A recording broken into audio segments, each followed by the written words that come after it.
Je m'appelle Aymeric Le Breton, je suis docteur en psychologie et coach, et mon métier, c'est de vous apprendre à réussir. Aujourd'hui, je vais vous parler de l'ultime échelon. L'ultime échelon, c'est ce qui sépare la réussite de l'excellence. C'est ce qui distingue les bons des très bons. C'est ce qui sépare les réussites banales des réussites exceptionnelles. Alors, vous allez me dire, mais comment on fait finalement pour atteindre cet ultime échelon?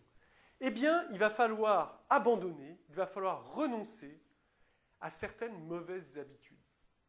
Avec les cadres, les dirigeants avec lesquels je travaille dans le cadre de mes programmes de formation ou de coaching, on travaille sur 20 habitudes qui peuvent être abandonnées, 20 habitudes auxquelles il faut souvent renoncer.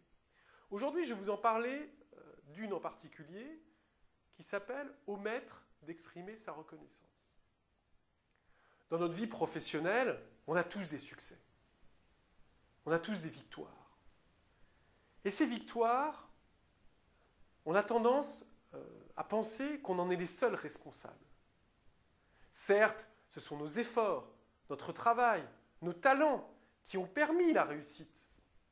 Mais il y a aussi des gens qui nous ont aidés, des gens qui nous ont apporté un concours et qui ont participé globalement à notre succès.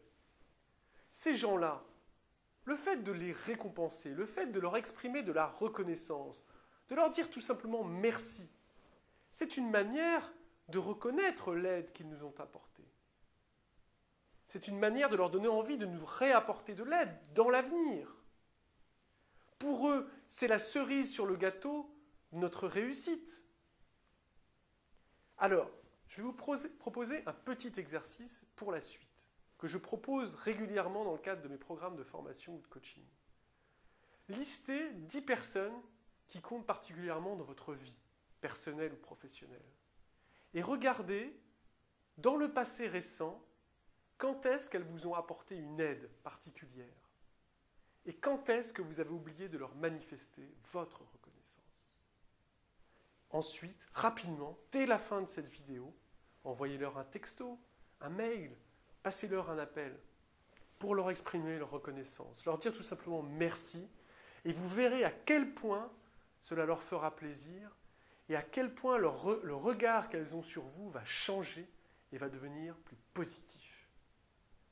Si vous voulez être accompagné sur les autres habitudes dont j'ai parlé précédemment, contactez-moi aux coordonnées qui vont s'afficher. Bonne chance et à bientôt.